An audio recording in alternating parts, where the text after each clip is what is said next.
bersama saya. Di sini saya akan menjelaskan zat-zat makanan berdasarkan jumlah yang dibutuhkan tubuh, yaitu terdapat dua bagian, yaitu zat makanan mikro dan zat makanan makro. Zat makanan makro yaitu diperlukan tubuh dalam jumlah besar, terdiri dari karbohidrat, protein, lemak, dan air. Zat makanan mikro yaitu diperlukan tubuh dalam jumlah sedikit, berupa vitamin dan mineral.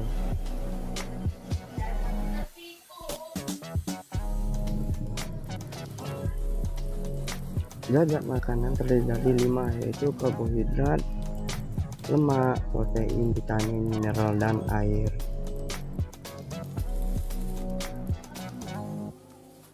Yaitu penjelasannya, yang pertama karbohidrat dikelompokkan menjadi 3 jenis berdasarkan gula penyusunannya, yaitu monosakarida, disakarida, polisakarida.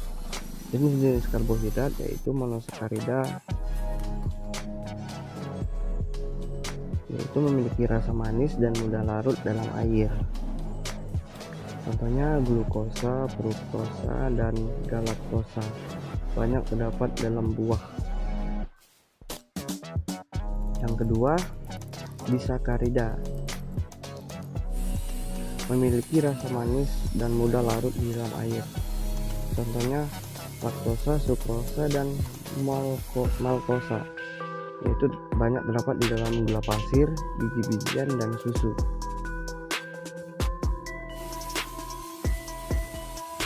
Yang ketiga yaitu polisakarida, memiliki rasa manis dan sukar larut dalam air. Contohnya amilum, glikogen, dan selulosa, yaitu terdapat dalam umbi-umbian, hati, hewan, serat, dan tumbuhan. Di sini terdapat fungsi karbohidrat, yaitu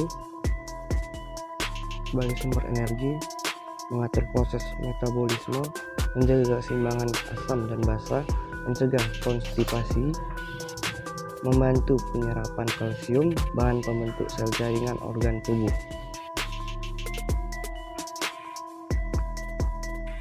Kedua, lemak, zat organik hidrofobik sehingga sukar larut dalam, tapi bisa larut dalam pelarut organik.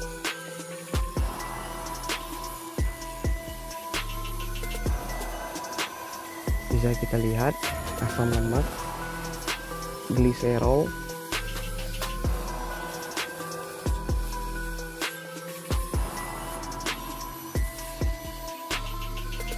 dan di sini juga terdapat jenis-jenis lemak berdasarkan komposisi kimianya, yaitu lemak sederhana tersusun atas 1 gliserol dan 3 asam lemak.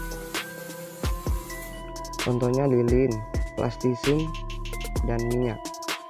Yaitu lemak kedua, lemak campuran, gabungan antara lemak dengan senyawa, bukan lemak. Contohnya fosfolipid. Ketiga, dry pot lemak, yaitu senyawa yang dihasilkan dari proses hidrolisis lipid, misalnya kolesterol, asam lemak, dan gliserol. Jenis-jenis lemak berdasarkan ikatan kimianya, yaitu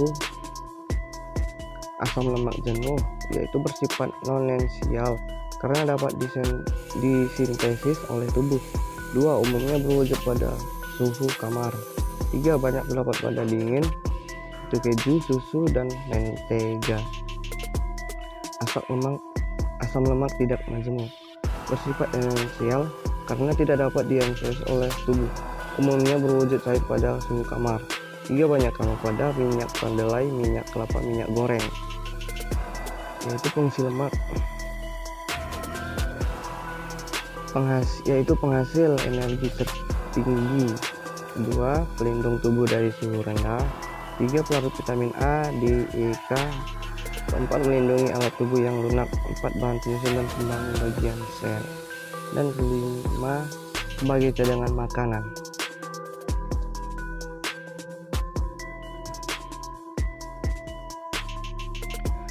Yaitu ketiga, protein. Terdapat asam amino, peptida, protein. dan bagian-bagiannya. Jenis-jenis asam amino yaitu asam amino esensial, yaitu tidak dapat disintesis oleh tubuh, diperoleh melalui makanan, yaitu lisin, isoleusin, treonin, leusin, metonin, valin. Kedua, asam amino semi-esensial, yaitu tidak dapat dibentuk oleh tubuh dalam kondisi tertentu, yaitu arginin, titrosin, glisin, cysteine, dan serin. Yang ketiga, asam amino non-esensial, yaitu dapat disintesis oleh tubuh, yaitu asam glutamat, asam aspartat, glutamin, dan alanin. Di sini terdapat jenis-jenis protein berdasarkan fungsinya, yaitu struktural, yaitu berfungsi untuk membentuk struktur sel. Protein prefer, protein integral. Dua, fungsionalnya melakukan fungsi tertentu dalam sel seperti imunitas, metabolisme, dan transportasi zat,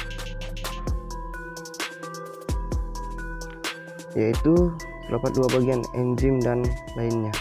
Jenis-jenis protein berdasarkan sumbernya, yaitu protein hewani seperti telur, ikan, dan daging, dan kedua, protein nabati seperti tempe, tahu, kedelai, sayuran, dan lainnya. Yaitu fungsi protein sebagai sumber energi, memperbaiki jaringan tubuh, yaitu mengintegrasi zat penting tubuh seperti hormon, enzim, antibodi. Dua, sebagai zat pembangun tubuh dan menyeimbangkan cairan tubuh, berperan dalam sistem puber tubuh. Zat-zat makanan terdiri dari 5 bagian: karbohidrat, lemak, protein, vitamin, dan mineral beserta air. Baik, kita lanjut penjelasannya. 4, yaitu vitamin, senyawa organik yang diperlukan tubuh untuk memperlancar metabolisme. 2, vitamin tidak dapat menghasilkan energi. 3, tubuh memerlukan vitamin dalam jumlah yang sedikit namun tidak bisa digantikan oleh zat lain. 4, kekurangan vitamin disebut avitaminosis. Nah, itu di sini terdapat jenis-jenisnya. Jenis-jenis vitamin yaitu A, B, C, D, dan E beserta vitamin K. Yaitu jenis-jenis vitamin berdasarkan sumber dan fungsinya, yaitu larut dalam air. Kedua, larut dalam lemak, yaitu larut dalam air.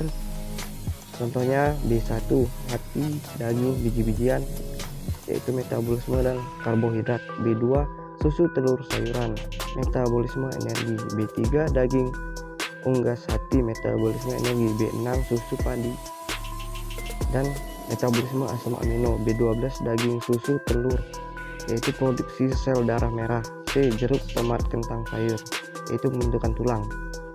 Dan sini larut dalam lemak, yaitu A, vitamin A, yaitu buah, sayur, susu, hati, untuk kesehatan kulit dan mata.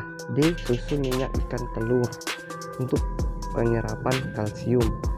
Dan E, daging, sayur, biji-bijian, untuk kesehatan sel darah merah. K, sayuran hijau, penggumpalan darah. A, D, E, dan K. Yang kelima yaitu mineral, substansi anorganik yang biasa ditemukan dalam bentuk ion. Mineral tidak mengalami proses pencernaan karena bersifat mudah larut dalam air sehingga mudah diserap oleh zat usus halus. Jika tubuh kekurangan mineral tertentu dapat mengakibatkan penyakit defisiensi. Jenis-jenis mineral yaitu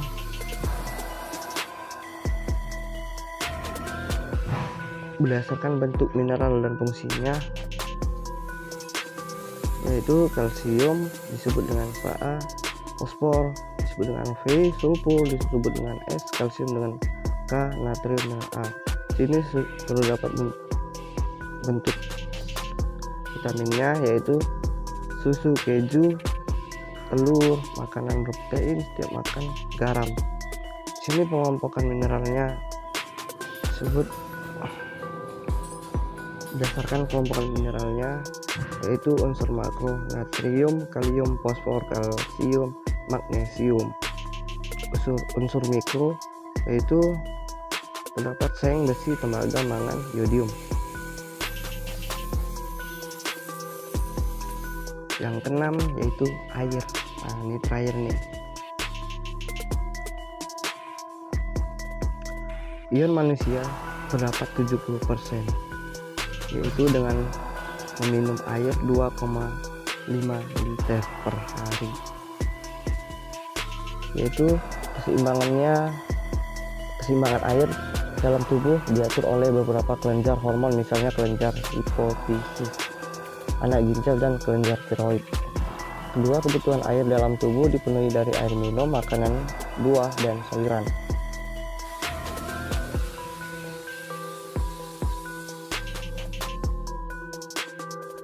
Fungsi air yaitu mengatur suhu tubuh, melindungi jaringan dan organ tubuh, hingga membawa nutrisi dan oksigen ke seluruh sel tubuh, dapat mengangkut sisa metabolisme keluar tubuh, mengium berbagai reaksi kimia tubuh. Itu selanjutnya mengurangi beban kerja ginjal dan hati. Baiklah, sekian dari hasil penjelasan saya. Assalamualaikum warahmatullahi wabarakatuh.